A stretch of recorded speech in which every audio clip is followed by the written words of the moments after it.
أعوذ بالله من الشيطان الرجيم.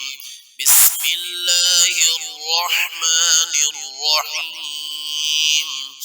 الرحمن علم القرآن خلق الإنسان علمه البيان. الشمس والقمر بحسبان والنجم والشجر يسجدان. والسماء رفعها ووضع الميزان ألا تطغوا في الميزان وأقيموا الوزن بالقسط ولا تخسروا الميزان. والأرض وضعها للأنام فيها فاكهة والنخل ذات الأكمام والحب ذو العصف والريحان. فبأي آلاء ربكما تكذبان؟ خلق الإنسان من صلصال كالفخار وخلق الجن من مارج من نار. فبأي آلاء ربكما تكذبان؟ رب المشرقين ورب المغربين. فبأي آلاء ربكما تكذبان؟ مرج البحرين يلتقيان بينهما برزخ لا يبغيان. فبأي آلاء ربكما تكذبان؟ يخرج منهما اللؤلؤ والمرجان. فبأي آلاء ربكما تكذبان؟ وله الجوار المنشآت في البحر كالأعلام. فبأي آلاء ربكما تكذبان؟ كل من عليها فان ويبقى وجه ربك ذو الجلال والإكرام.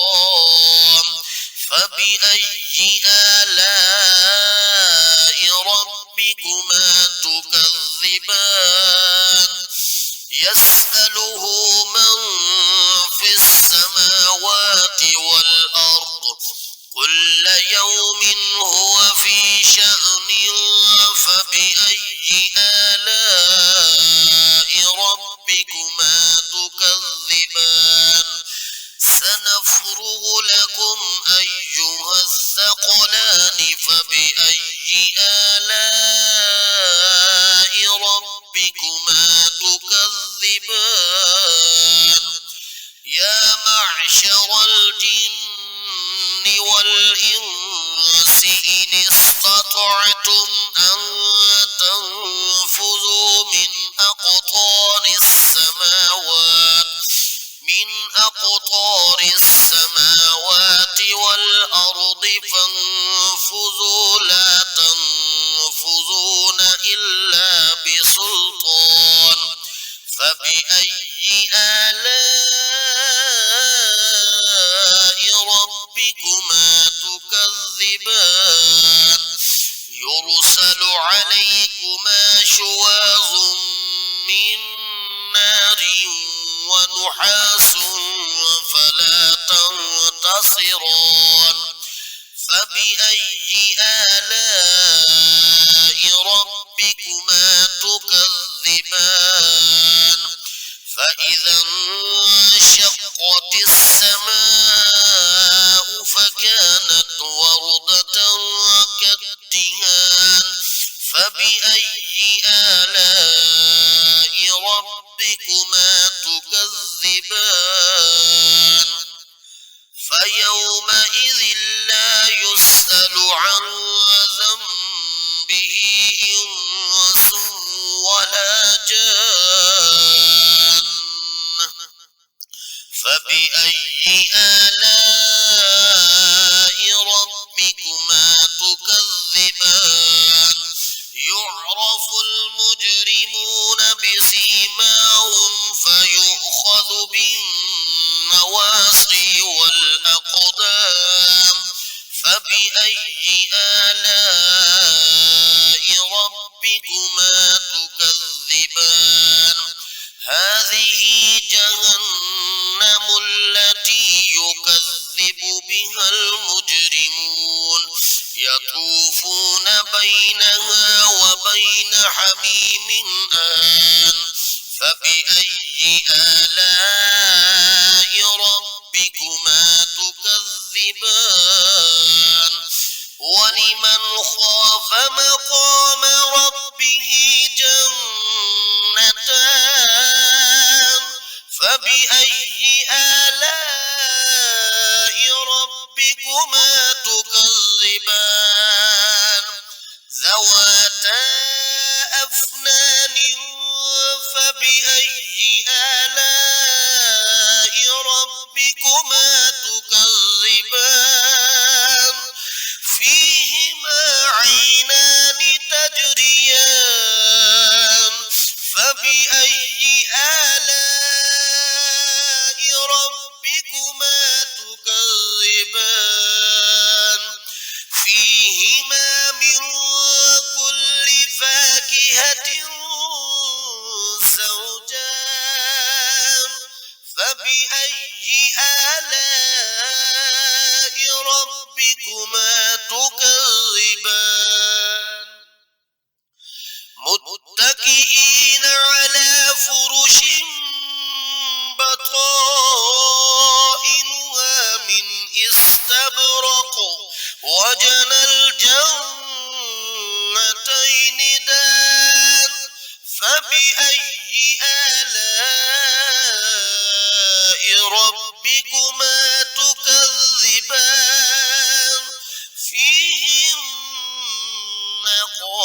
فيهن قاصرات الطرف لم يطمثهن إنس قبلهم ولا جان فبأي آلاء ربكما تكذبان كأنهن الياقوت والمرجان فبأي آلاء ربكما تكذبان هل جزاء الإحسان إلا الإحسان فبأي آلاء ربكما تكذبان ومن دونهما جنتان فبأي آلاء ربكما تكذبان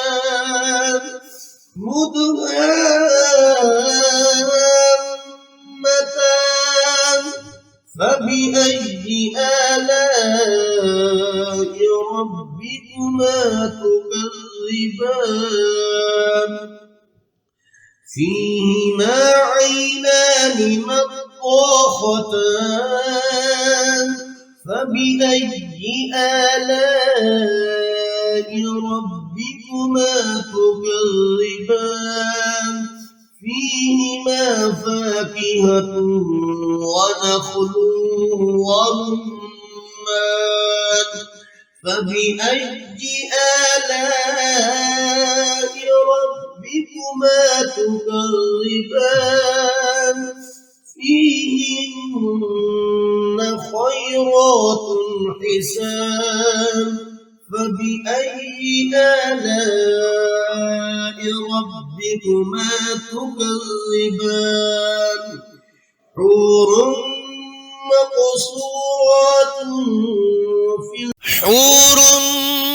مقصورات في الخيام فبأي آلاء ربكما تكذبان لم يطمثهن إنس قبلهم ولا جان فبأي آلاء ربكما تكذبان متكئين على رفرف خضر وعبقري حسان فبأي آلاء ربكما تكذبان تبارك اسم ربك ذي الجلال والإكرام